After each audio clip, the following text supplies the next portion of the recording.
Thank you everyone for coming here today. I apologize for speaking early. I'm doing so because I had a prior commitment. I'm actually going to be on live TV in Fairfax County to promote the campaigns of Dan Helmer and Danica Roem. And I had agreed to do that weeks ago before these events happened. So I'm going to speak now, and you'll hear from many wonderful speakers later because I have to skedaddle. So I apologize for that. Apology accepted. We have had far too many of these. I spoke about Orlando. I spoke about Parkland. I've spoken about Newtown. They're coming again and again with increasing frequency. These things used to happen once every year and we were surprised. And then they happened once every month, and then every week. And then, of course, with El Paso and Dayton, we see two in about 13 hours apart. These mass murders, these gun crimes are way too frequent. And people, I fear, will get inured to them. They'll get used to them. We must never get used to them. In the United States of America, every 15 minutes, someone is killed by a gun. And that's killed. If you look at gun injuries, it's about 1 every 6 minutes. In Virginia, 1,000 Virginians die every year at the hand of a gun, whether by suicide, whether by murder, whether by accidents. We face two terrible things that came together in Charlottesville, two terrible things that continue to happen today. One is the scourge of gun violence. The other is the scourge of white nationalism. These are both old problems America has had, but we've seen a resurgence in both. And we've seen, unfortunately, that when both come together, great dangers occur. We're here to remember Charlottesville, to remember Heather Heyer, to remember the dangers of white supremacy just in Charlottesville. And now here we are again when hatred and white supremacy has led to the loss of dozens of lives in El Paso. We can tone the rhetoric down. We need our elected leaders to call this out strongly, but they're not. We know that our president said there were good people on both sides in Charlottesville. And just days before El Paso, when someone joked about shooting immigrants, the president laughed along with the crowd. We need everyone of goodwill to call this out, to tell everyone to stop. I read a statistic recently, really surprising, put it in my newsletter. You can check the link. In counties where Donald Trump has spoken, has had rallies, hate crimes are up 226% from before he was president. They've more than doubled. This is a national crisis. For all the effort that we took against radical Islamic terrorism, today domestic white nationalist terrorism is greater, is more of a danger. We must speak out. We must speak out against white supremacy even if there were no gun violence. It dehumanizes. It's the kind of thing, frankly, that causes people to be gleeful when little children are ripped away from their parents, as happened when they were put in cages, as happened just last week in Mississippi. We must fight white supremacy even if there were no gun violence. And we must fight gun violence even if there were no white supremacy. Gun violence is more dangerous than car violence. And we know there are practical things we can do to reduce gun violence. Things like background checks, things like red flag laws, things like high-capacity magazine clip reduction, things like banning bump stocks. Things that my colleagues, my fellow Democrats, people like my good friend Charnel Herring over there, who also represents Alexandria, but not just her and me, all of us have put forward time and time and time again and time again. Our colleagues in the majority party have said they don't want to do anything. Just recently, as you know, Governor Northam called a special session after Virginia Beach, and Republicans ended that session 90 minutes later and said, we won't have anything to be done about gun violence until the next election. So I don't mean to be too political, but honestly, it's the only way to stop this violence. It's the only way to reduce it, is to get new leadership who actually wants to reduce gun violence. So that's why I'm going to leave you, and I'm going to go help a couple colleagues who I know care very strongly about reducing gun violence. But please keep in mind that we need to fight both these scourges together. They're not independent of one another. When they combine, they're particularly deadly. Yes, you have a question? Be too political. Well, I'll tell you something. In Ohio, you may have seen Governor DeWine, the Republican governor of Ohio, and he said, "We care a lot, and we will do our best to show how much we care." That's what he said. And the crowd shouted out, "Do something. Do something." Thoughts and prayers are kind thoughts and kind prayers. But Frederick Douglass once said, "I prayed to God for 20 years and didn't hear a response until I started to pray with my legs. And then I got an answer." So let's all live in the image of Frederick Douglass. Let's all pray with our legs. Let's all do something. I will do my part, I promise you. My colleagues will do their part. Let's all do our part to change Virginia and to change the nation. And thank you for being here for Heather Heyer today. Now I got to run. Okay, thank you, Mark. Well, thank you all for gathering here tonight. I'm honored to be here as the executive director of Safer Country, a brand new gun violence prevention nonprofit. Its focus is on the background check system, making sure we get names into the system. But of course, we support a whole array of worthwhile policies, including red flag laws, also known as emergency protection orders. But let me give you a step back for just a moment. I want to first introduce and thank my co-chair for this evening, a board member of Safer Country, Boyd Walker. Boyd, come on up and say hello.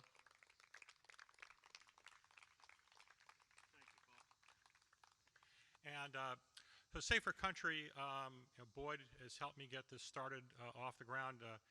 Prior to this, I was the executive director of the VTV Family Outreach Foundation, which was created by the families of the victims of the Virginia Tech mass shooting. And the trees you see around you, they were created from an effort that I initiated with the city of Alexandria and with the graduate schools from Virginia Tech that are located here in town, in Old Town. And we had a student from Virginia Tech design the layout of these trees. 32 red bulb trees are surrounding us in this ellipse. They represent the 32 people killed on April 16, 2007, and we have an inner ellipse of Tupelo trees, 17 for those who were injured by gunfire. As well, they were planted 2 Aprils ago. Last April, we planted an additional 18 trees on the outskirts of this, framing this ellipse. And the purpose there, of course, was to give, as part of the design, and also to give meaning to the Tree of Life tragedy that occurred in Pennsylvania. The Tree of Life was a very powerful moment. It happened about the time we were doing this, and we chose 18 because that relates to, well, the bottom line is that we felt that it was important to have symbolism here. So, in addition, we wanted to bring together people for this special event because of what happened recently, the mass shootings that you've already heard Mark Levine so beautifully talk about. And tonight, we have some very special speakers who have come here. But one of the reasons Safer Country chose to do this is because our focus is on getting names into the background check system. And the Charleston tragedy particularly points out how powerful this is and how it connects to the white nationalism and the terror that they're bringing to our country. Because the perpetrator in Charleston, he was someone who aligned himself with white nationalist views, and he should have been in our background check system. But due to an error in the system, he was not in there, and he was able to buy his .45 caliber weapon and do the horrific damage he did in Charleston. So there is a connection here between the gun violence we're facing and the white nationalism that's out there. And of course, most importantly, we're here because of Heather Heyer, because today is the 2nd anniversary of her murder by a neo-Nazi. Heather Heyer was a great citizen. She was a citizen who looked at race racism in our country. She saw what was happening with the rally going on in Charlottesville where she lived, and she wanted to go out and protest. She wanted to do what she felt she could do based upon the First Amendment in our country, participate in the political process, go out and speak against and stand against the racism that she saw in front of her. Tragically, she was killed for that effort, and we all mourn her death and are here tonight in part, in large part, because of her and the inspiration that she gave us by her act, and indeed the inspiration her mother, Susan Bro, has given us by her leadership since then. And so we are greatly moved by that. And I think at this point I'd like to mention that we have a number of outstanding speakers tonight, and I'm going to introduce them one by one. And I think the first person tonight will be, if he's ready, an Alexandrian Councilman, Mo Seifeldine. Mo, would you step up?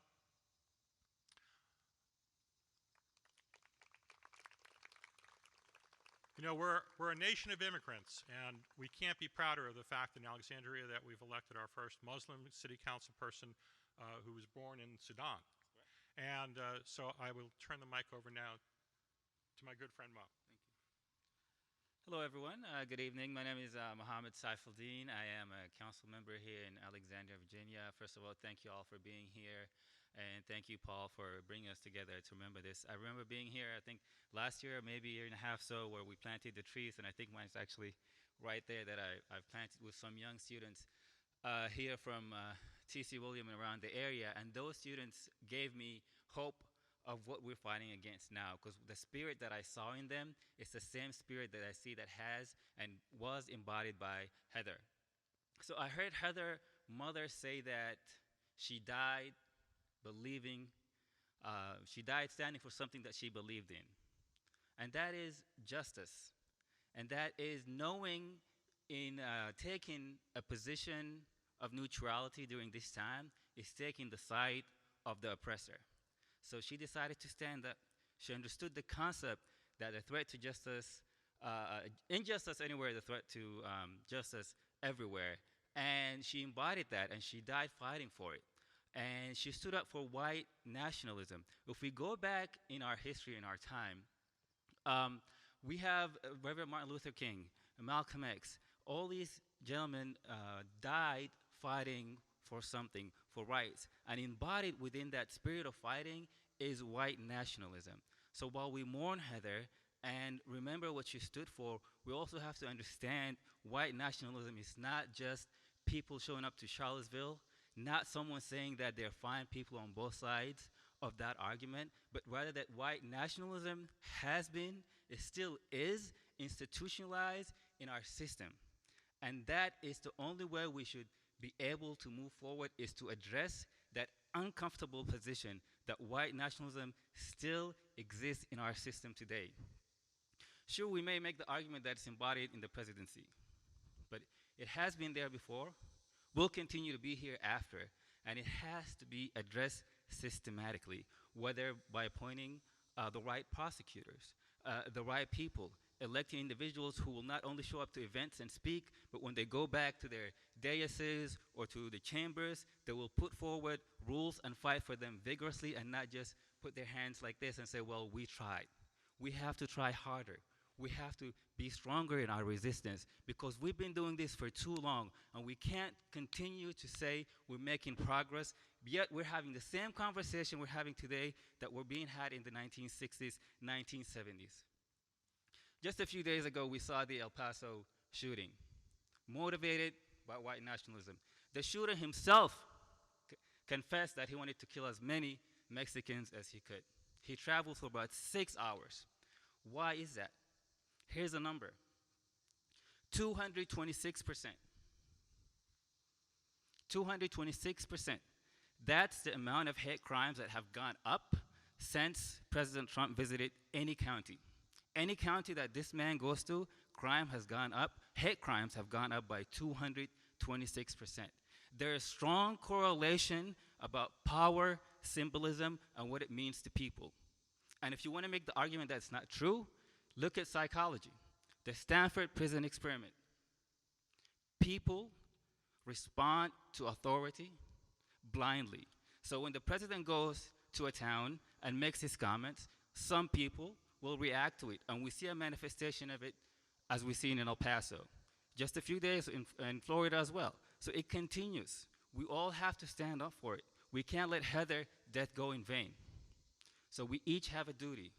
Citizens, teachers, elected officials, policemen, anyone who is a member of this society has to take a position. You can no longer take a position of neutrality, because if you do, you're taking the side of the oppressors. We have to stand up. We have to make sure that the death of Heather does not go in vain, and many others that we've lost throughout the times. So now you, as a citizen, have to follow up on this. You can't, by being here, you've made your position, which is good and positive, but we have to follow through to dismantle the systematic white nationalism that is in our institutions.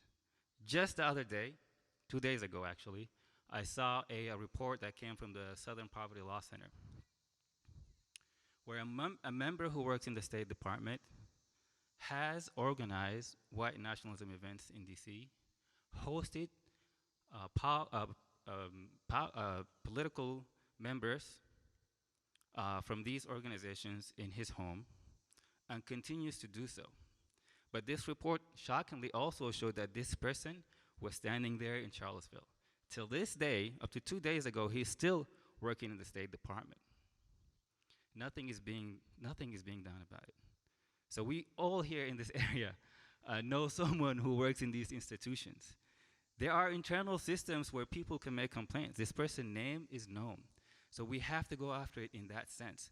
But we also have to go after them in the ballot and make sure that we're voting for the right people, so we can have meaningful legislation that deals with white supremacy, hate crimes, gun violence preventions, and the like. But thank you for being here today, and let's keep Heather's memory in our hearts. Thank you, Mo. Thank you. Next up, we have very honored to have with us the delegate for the area in which we stand, the 46th district, and Charnielle Herring is also the chair of the Democratic Caucus, House Caucus, and she's, as we mentioned earlier, we're a nation of immigrants, and Charnielle was born in Santo Domingo, yes, and Dominican Republic. So without further ado, Charnielle. Thank you so much, Paul. But I also must say that my father was on service at the State Department, and I was blessed to be born in that beautiful island of Dominican Republic. I have to admit, my parents were children of the 60s, and they were in college in the 60s, and I remember them telling me stories about protests and their support for civil rights protests, but I never thought that I would have to relive some of the things that they went through. Heather Heyer said, if you aren't outraged, you're not paying attention. And that was purported to be her last post on her Facebook page. If you aren't outraged, you're not paying attention. Her words are so very true. Think about the fact that we have seen such a rise in violent crime targeted against minorities. Each one of us, not only here, but in this country and the Commonwealth of Virginia, should be outraged. I'm outraged that ever since that person across the river has come into office, the number of hate groups have risen in this country. I'm outraged that we had a shooter admit that he wanted to target and kill as many Mexicans as he could. I'm outraged that I serve in a General Assembly and sit on some of the very committees where we actually refuse to address gun violence.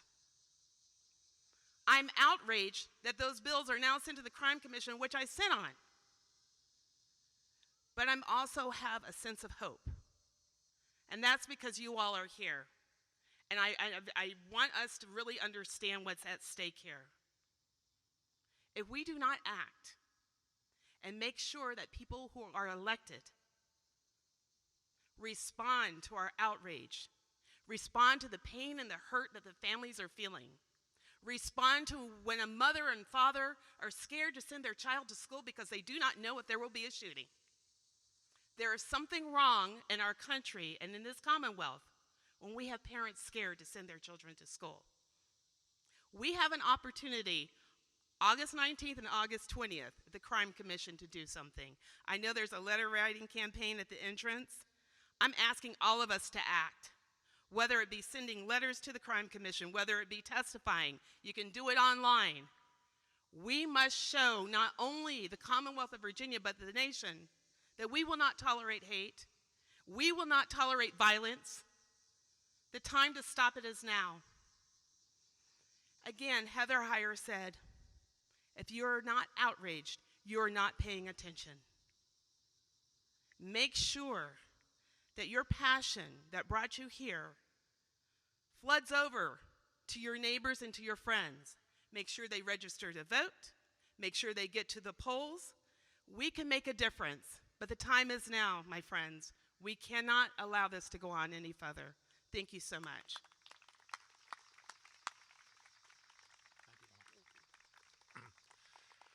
Now we're honored to just take a break, a breather for just a moment to hear something special.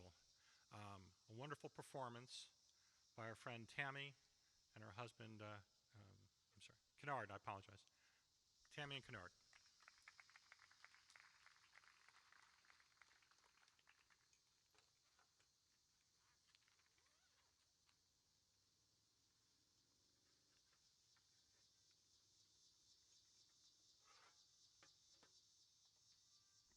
Good evening.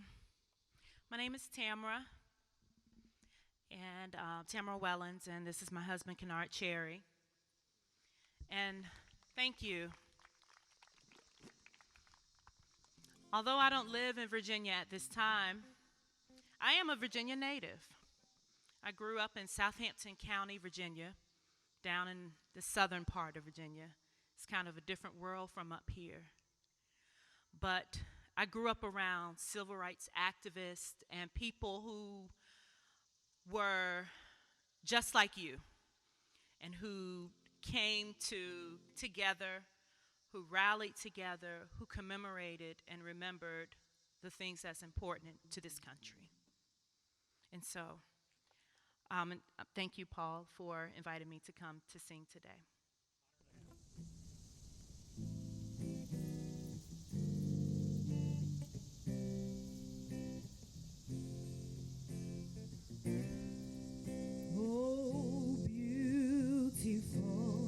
For spacious skies, for amber waves of grain, for purple mountain majesties above the fruited plain.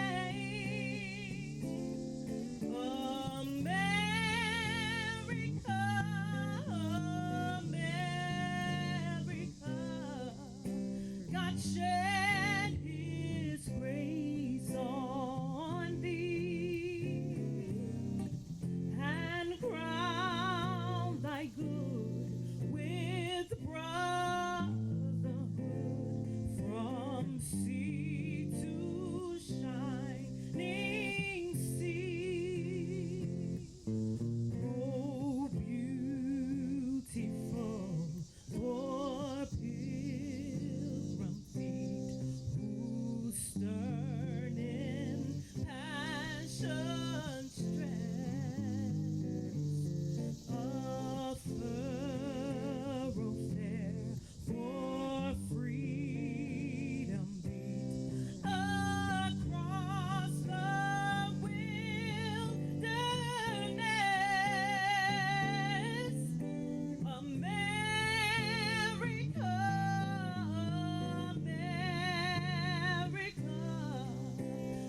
mend thine every flaw,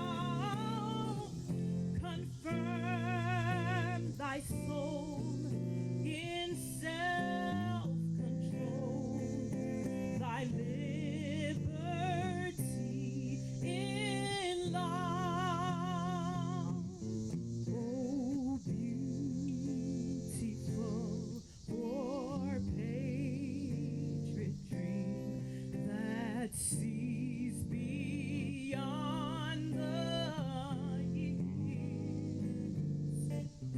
Thine alabaster city gleams, undimmed by human tears. Oh, America, America, God shed his grace on thee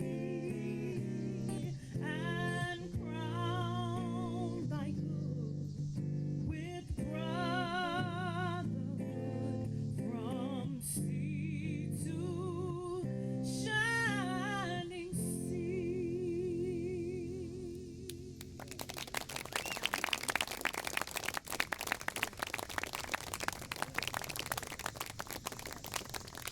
They'll be back one more time tonight, so stick around. Thank you very much. That was beautiful. Our next speaker is the former rabbi at a local synagogue, Agudas Achim congregation. He's now the executive director of the Interfaith Alliance, Jack Moline. Jack, please join us.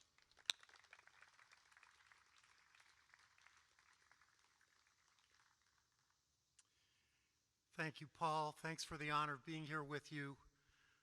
Forgive me for having prepared my remarks more formally. First of all, I want to make sure I get them right. And secondly, our communications director said, make sure you give me a copy of what you say. Yeah. There is a song that is popular in Jewish summer camps and in Jewish youth groups that expresses a perspective on life as we know it. Kol ha'olam kulo gesher tsar me'od. The whole world is a narrow bridge. V'ha'ikar lo lefached klal. But what is important is never to be afraid. I've always liked the song, but not so much the idea. Living life as if there is a yawning chasm below and a constricted footpath that we must tenuously navigate, that leaves so little room for traversing together with friends and family, not an appealing message to me. It makes every breeze an endangerment, every shower a tsunami, every person we meet along the way a threat. As an American, as a citizen of the world in the 21st century, I want to believe in the wide expanses from sea to shining sea, where my brothers and my sisters from every walk of life can join in a journey to fulfilling a hope. But I have to acknowledge, against the prayers of my heart, that in this world in which we are living, it feels an awful lot like a narrow bridge sometimes. My guess is that there is no one here this evening who has not felt the narrowness that has threatened our lives, that has afflicted our society with increasing insistence. It didn't begin with the behavior of the current President of the United States, but the pernicious forces that were the bottom dwellers in that chasm have been given excuses to awaken and clamber toward the bridge by his rhetoric and his encouragement. Chief among the despoilers of our beloved community are those who declare themselves white supremacists. What does that even mean, white supremacist? It means a belief that by virtue of pigmentation and historical origin, some people are inherently better than the rest. And I might add, they believe not by happenstance, but by right. Consider the contrast between two movements in conflict in our society today: Black Lives Matter and white supremacists. Just listen to the way they describe themselves. When you affirm that Black lives matter, it means that the life of a person of color is of no less consequence, no less sacredness, no less value than any other life. And when you lay claim to white supremacy, it means that the life of a person of color can never reach the level of consequence, of sacredness, of value that is your own. And not only your color, your faith, your ethnicity, your tribe, your sexual orientation, your physical ability, your citizenship. If all of those things, if any of those things, does not fit the supremacist definition of white, then you don't matter. That much I'm certain you already know. Here's what you may not know. When the perpetrators of the Unite the Right rally marched through Charlottesville 2 years ago, just last night, they chanted, "Jews will not replace us." And do you know what that meant? They were not concerned that somehow Rabbi Jack Moline was going to take over from Richard Spencer or Jason Kessler. They meant that Jews like me were going to take jobs away from a white man and give it to a black man, from a white man and give it to a Latino, from a white Christian man and give it to a Muslim, from a white American man and give it to an immigrant. So maybe your blood is boiling at that a little right now. Maybe you are looking for some kind of payback. But hold back that anger for a minute and think. All of the hatred that's directed at you and at me, all of it is generated by fear. These smug and angry white men, emblazoned with Nazi tattoos, exercising obscenities and conspiracies in the underbelly of the internet, they're not brave warriors of a new world order. They are afraid. They are afraid that the privilege they believe is theirs by right will somehow deprive them of life, liberty, and happiness if it is shared with people not like them. They are afraid, and all they want to do is scare you off by making you afraid. All they want to do is make you notice how narrow that bridge is, how shaky you are on the path, how the wind is blowing and the rain is falling, and how deep the pit below must be. They are afraid, and they want you to be afraid. So what is important, my friends, is never to be afraid. Do not accept the fear, and do not return the fear. If the path is narrow, we have the ability to widen it so that we can walk side by side, hand in hand, arm in arm. In doing so, we have the capacity to do three things so that we will never be afraid. First of all, we have the capacity to conquer our own fear. We will not be intimidated. We will not be isolated. We will not surrender to their threats. We will not be afraid. Second, the second one is hard, let me tell you, but it's just as necessary. Second, we have the capacity not to return fear for fear. We can no sooner frighten white supremacists out of their white supremacy than they can frighten us out of our dignity. It is fear that motivates them, strengthens them, pushes down their foot on the gas pedal. We must respond to fear with compassion because you have known their fear. And third, crossing that narrow bridge together, we have the capacity to turn out of public life those who exploit fear in order to capture power. The villains here are not the leaders who call for hope and change. They are not the leaders who call for a safer world and a more hopeful America. They are not the leaders who call to build a bridge or those who call for a kinder, gentler nation. They are leaders who sow suspicion of others, who speak of invasions and the need to build barriers and evict dissenters and to silence critics and to ban those who come to embrace, we have the capacity to turn fear out of public life.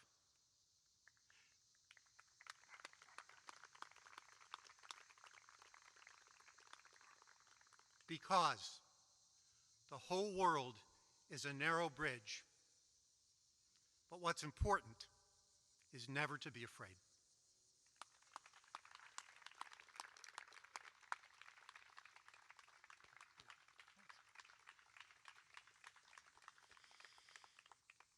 Part of never being afraid is to dream big. And we're fortunate tonight to have a dreamer amongst us.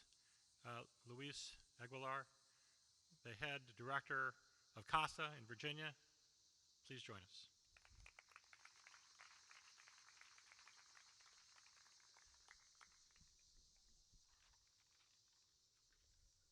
Sorry, I have my words digitally, like a millennial. Thank you, Paul.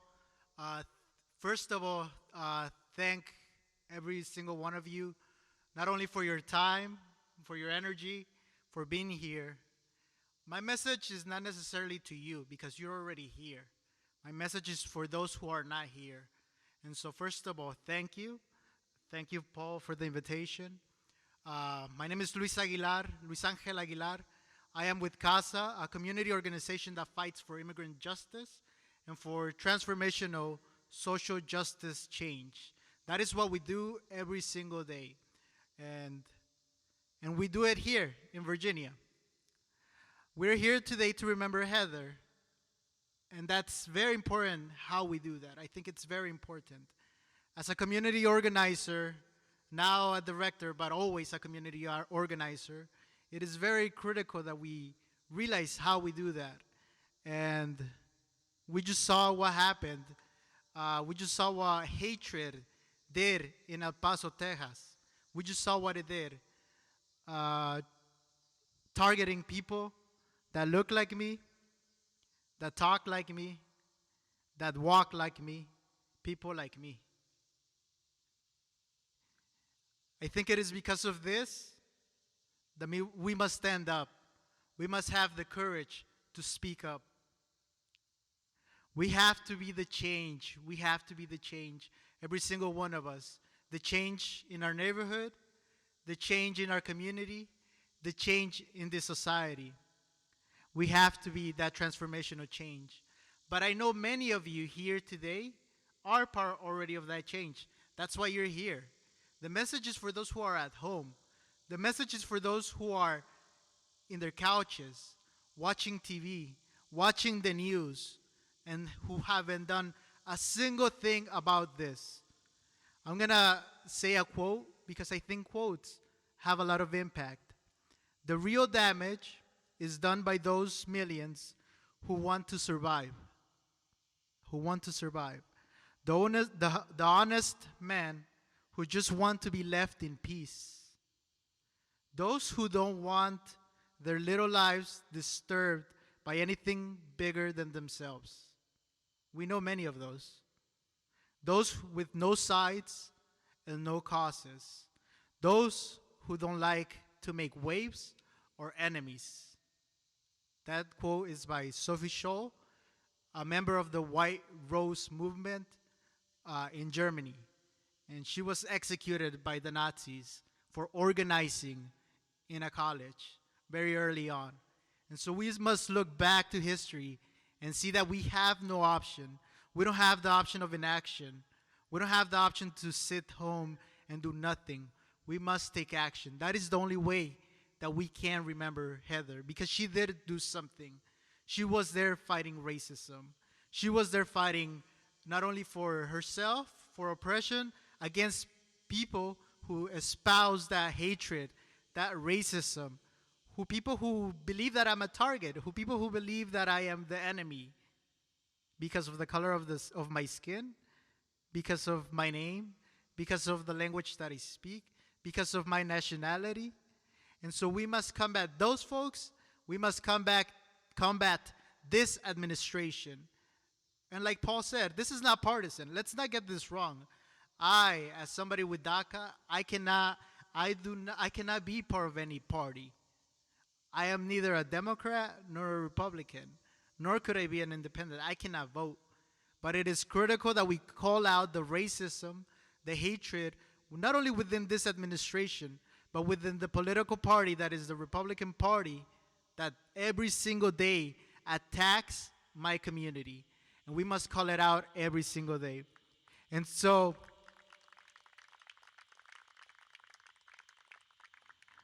the biggest challenge that once again that we face is inaction. And so you already know what to do.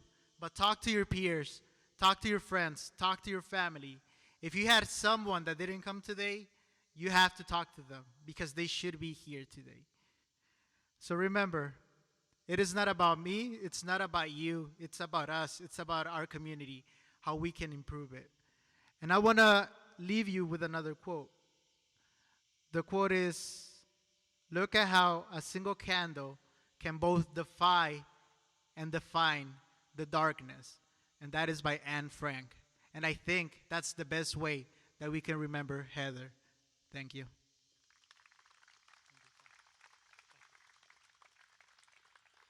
I want to take a moment to thank Councilwoman Del Pepper, who joined us here, and Ann Fan, who represents Senator Mark Warner. Honored to have her here. And I don't see any other electeds out there at the moment, but, sorry? Oh, I'm sorry. Representative from Tim Kaine's office, thank you very much for being here. We're honored now to have our former mayor, previous mayor, Allison Silberberg, join us to introduce a very special guest, our congressman. I'll let her take on the full honor of describing our congressman.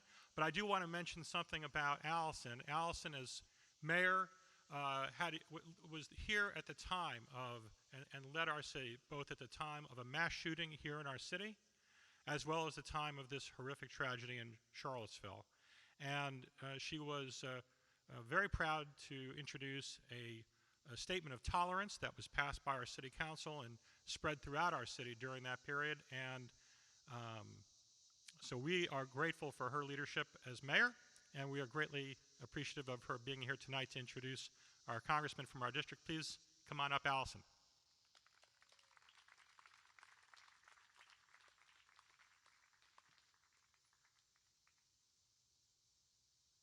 Thank you, Paul. Good evening. I want to say thanks to Paul and Boyd for organizing this. Really amazing. And as we stand here in this special tree grove and we think about what it means and how the trees have actually grown in, they've taken root and nothing can stop that. And and it's a symbol really of our commitment to peace and love and compassion and kindness. And I'm glad that Rabbi Moline alluded to compassion. This is our city's statement on inclusiveness. It's on a poster that's across our whole city, in every school and library, rec center, people's homes, businesses. And it does start with the sentence, Alexandria, Virginia is a city of kindness and compassion. And this is our time to stand up, just like tonight, but all across really the country, and say what happened to Heather Heyer is unthinkable and shocking and tragic beyond words. Susan Breaux came to speak to the city of Alexandria about a year or so ago. She is the mother of Heather Heyer. And the night before the tragedy, Susan Breaux and her daughter Heather had dinner, as I understand it, and that Heather gave her mom a really big hug. Not just the usual hug, but a really big hug. And then Susan now thinks back on that and wonders, maybe Heather knew that it would be dangerous. She wasn't even sure that she would go to that rally and speak out for peace and justice and understanding and tolerance. And what we say is not just that we're standing up for tolerance, but rather for acceptance and an embracing acceptance of all. That's what this statement on inclusiveness is about. And that's why cities across the country reached out to my office while I was mayor and asked for permission to use it in their own cities. And hopefully other cities will adopt their own version of our statement on inclusiveness. But I think that we should govern with a moral compass. And I think that our Congressman, Don Beyer, who's done such a fabulous job every day serving our community, fighting for justice, fighting for understanding and compassion and kindness. He's been serving since 2015. We are honored that he is here with us and continuing to be a guiding presence in our lives and fighting for the things that we fight for. And so it is my great honor to introduce the Congressman, Don Beyer. Thank you very much. Good evening. Thank you very much. Megan and I are humbled to be a small part of this really important event tonight. And Boyd and Paul, thank you very much for putting this together. I'd also like to thank members of the police department in Alexandria and the Alexandria Sheriff's Department for coming and continuing to make that commitment to community policing and the social fabric that holds us together. This has been an evening of incredible eloquence, so get your expectations down. And I want to sort of do the opposite of what Senor Aguilar did and talk to you rather than the people out there. Because I want to give you a message of hope and a sense that this is really important and meaningful. I tend to believe that culture follows structure. And if you get the structure right, the culture will be right also. So 3 cultural things, structural things. First, let me quote from an op-ed in today's New York Times from the mother of Khalid Jabara and Heather Heyer, the mothers. It was our children, Khalid Jabara and Heather Heyer, were murdered in hate crimes 1 year apart from each other. Khalid in 2016 on the doorsteps of his family home in Tulsa, Oklahoma, and Heather in 2017 on a crowded street in Charlottesville, Virginia. The fates of our children were linked in an additional way. While their murders were prosecuted as hate crimes in court, neither was reported as a hate crime in official government statistics. In the eyes of the government, they were not even data points. Why did these high-profile cases slip through the cracks? For 5 years now, we've been working on hate crime reporting. There are more than 3,300 police units in America who reported no hate crimes last year, including many, many FBI agencies. These submissions are not the exceptions. They're dramatic examples of the underreporting of hate crimes. You know, I'm a business person, and I know that you can't manage what you don't measure. We introduced last week, yet again, as the lead sponsor of the No Hate Crime. We got a Republican from Texas. Pete Olson is co-sponsoring it with me. And we're putting an enormous federal pressure to make sure that every police department, sheriff's department in the country reports those hate crimes so that we can move forward. A second important issue, especially with El Paso last week, is the incredible presence of guns. There are many, many, many things we can do. We can begin by electing a Democratic Senate and Democratic House in Virginia in just 2.5 months.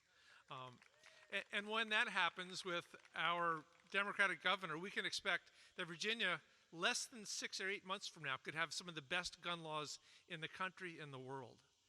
In the meantime, on Capitol Hill, we've been fighting for years for what is now called an emergency risk protective order. The ability to go after somebody like Cho, Virginia Tech, or this young man in El Paso, or the one in Dayton, or all the people that we know, not necessarily are dangerously mentally ill, they are just dangerous, period.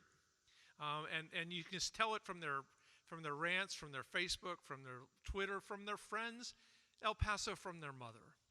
And we will pass this in the House in September. I'm hoping that the ERPO bill, the Extreme Risk Protective Order bill that Mitch McConnell actually allows to come up in the Senate, actually does something. But in any case, we're going to push forward on that and change that, along with many, many other things.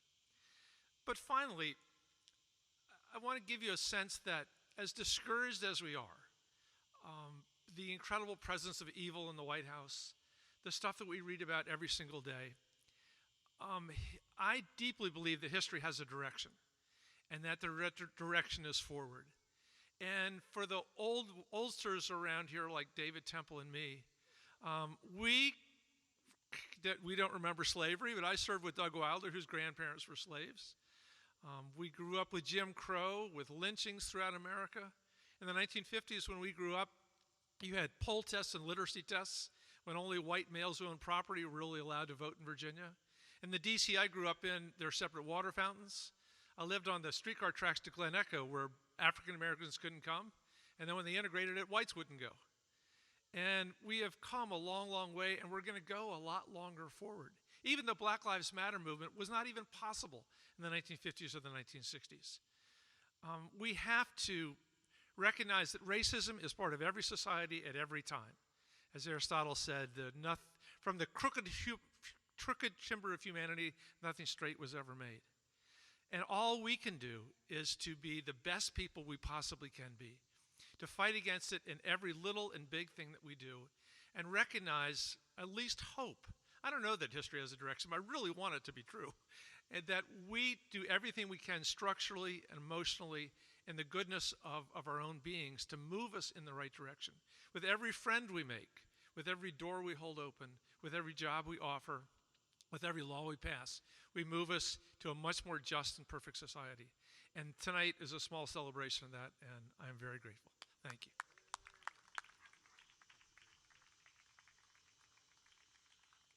Thank you very much. We're so honored to have our congressman here. Now we have one more speaker before we go and before we have our final performance and we light our candles. So please stick around for this process. I just do want to make sure that we know that we're very pleased to have David Temple here tonight. He was a former Secretary of Education in our state. So thank you, David, for being here. And now the president of Safer Country, former federal prosecutor, Gene Rossi.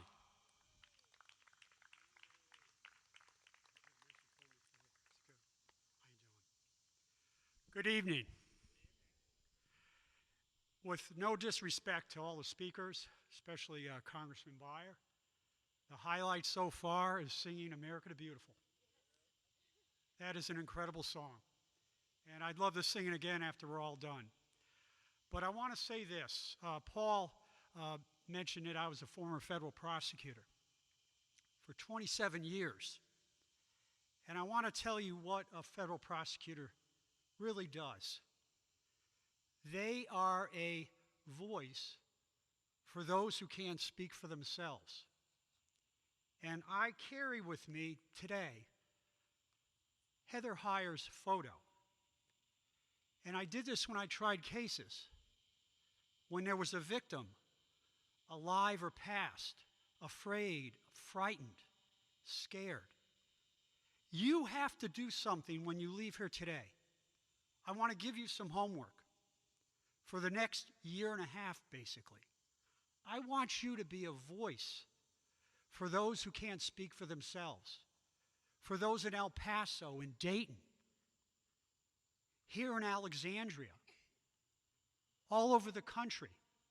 I have a trial in Charlottesville in January, and I got to go there tomorrow for 2 days to prepare. And in front of the courthouse for Albemarle County, 3 weeks ago, they put up a plaque. It's to lynchings. There were 84 lynchings in the Commonwealth of Virginia. And they put that plaque up to remind us that in Virginia, if not in other parts of the country, hate and bitterness can lead to dire consequences. So I want to say this to you. Hate and bitterness can destroy us. Hate and bitterness can eat us alive. When Martin Luther King was assassinated, Robert F. Kennedy, I think, was in Indianapolis campaigning. And if you have time, watch the YouTube or documentary about what he said that night after a horrific assassination. He didn't speak of hate. He didn't speak of bitterness. He spoke of love. So the rabbi, I don't want to be an expert on the Bible because we got a rabbi here, but I want to say this. In the Bible, there are countless references to how bitterness and hate can destroy us. And the people that hate undocumented individuals, people of color, if we hate them back, they win. And the only way we'll defeat them is not through hate. It's not through fear. It's through determination, through resolution, through a reasonable approach, and a steely laser beam focus on where we want to go, whether it's prevention of gun violence, whether it's hate crimes, or anything else.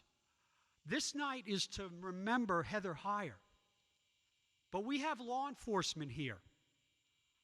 I want to talk about what also happened on Saturday, August 12th, 2 years ago. 2 state troopers perished. Jay Cullen and Burke Bates. And ironically, those white nationalists, those 2 troopers were white men. What an irony. And how did they die? They were trying to protect peaceful protesters like Heather Heyer, who, if you read her biography, she was a paralegal. She loved the law. She fought against injustice, fought for equality. And she told her friends, I'm not going there to hate them. I'm going to show them that I love them. Now, I just talked to Boyd, and I got to say this, Paul Friedman and Boyd Walker. We have Safer Countries. It's a great organization, a nonprofit that is aimed at prevention of gun violence. I was just talking to Boyd Walker. About a year ago, Richard Spencer used to live in Alexandria. All remember that? He's the head of the white, was or still is. I don't know what he's doing. But I did it once, maybe twice. Every Sunday at noon, there'd be about 20 of us holding up signs. Hate shall not prevail. Love beats hate. We didn't yell, we didn't scream, but we stood across the street from his house at King Street and I think Route 1. We didn't protest, we didn't yell, we just stood there with signs. And you want to know something? It drove Richard Spencer nuts. Why? Because we didn't hate him. We were trying to show that what you stand for will not prevail. We got 2 dogs over there fighting. Okay, we're not going to fight like dogs. We're going to be people. Going back to Robert F. Kennedy's speech, we're going to defeat them. We're going to destroy them. But it's not going to be with hate. We're going to destroy them with love and compassion. Thank you so much. I want to take another moment to just thank the other board members, Laura Mandela and Vincent Smith, and we also have Lisa Sales on our board who has just joined us, so we're pleased to have her here tonight. This is a really powerful evening. We're going to close on a very powerful note when we invite Tamara and Kincaid back up here, but I just want to close with one more quote. I know you've heard a lot of quotes tonight, but I think you'll find this one moving. It's from Toni Morrison. Oppressive language does more than represent violence. It is violence. Does more than represent the limits of knowledge. It limits knowledge.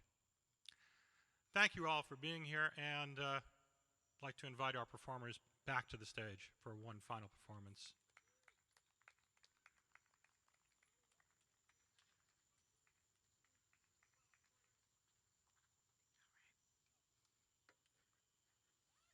Does everyone have their candle lit? All right, we're getting there. Well, as I said before, I'm a native Virginian. What I didn't tell you was that My family is 8 generations Virginian. And yeah, I am the great-great-great-granddaughter of Temperance Tempe Brown, born 1805. And she had one daughter, Mariah. And she married Jason Holloman. And Jason was sold in Richmond to one of the Carolinas. And we don't know, of course, we don't know that history. But she had 3 sons. And 2 of them, which is my great-great-grandfather, Hack Holloman, and his brother, Jim Holloman, were the first voters in Southampton County, Virginia. First black voters. Let me make that correction. Before their vote was receded, before their rights were taken back from them. So as my family history and oral history tells me, they weren't political, but they wanted to be involved.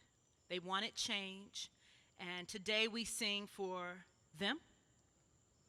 Back in the 1800s and beyond, to now, 2019, for people like Heather, for Heather. Love will win. We shall overcome. We are not afraid, and we will have peace. So if you raise your candle,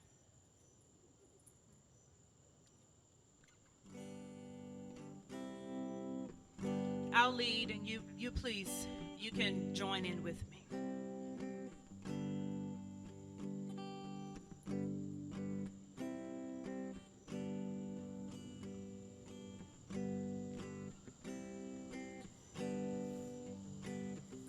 We shall overcome.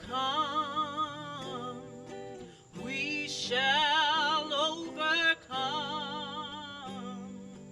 We shall overcome someday.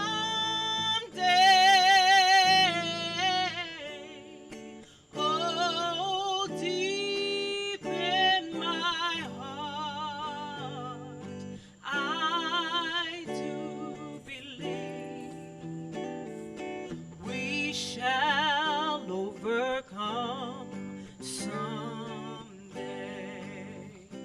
We will live in peace.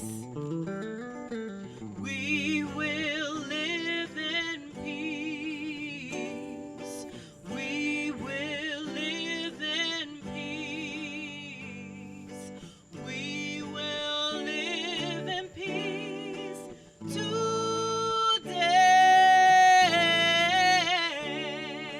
Oh, deep in my heart, I do believe we will live in peace today.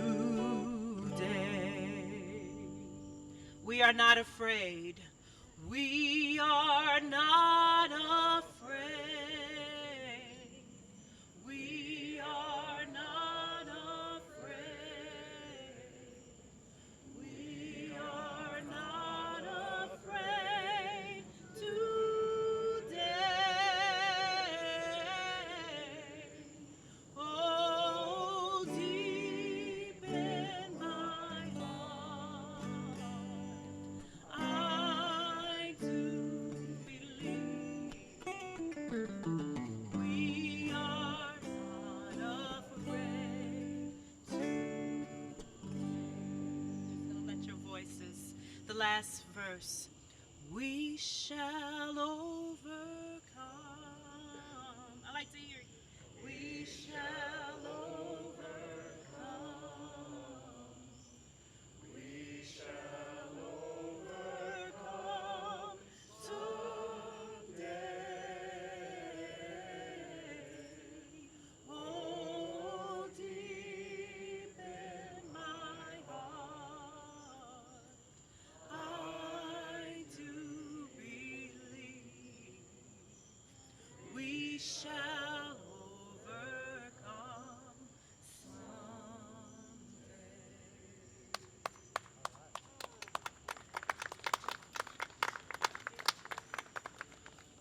Tamara Wellen, Kennard, Cherry, got your name right there. Thank you so much for that performance and for the earlier performance of America the Beautiful. It was stirring. Thank you all for being here tonight on this very, very meaningful and powerful evening to honor Heather Heyer, to remember what happened in Charlottesville, to talk about the dangers of gun violence and the need to act. And I wish you all a safe journey home. Thank you so much.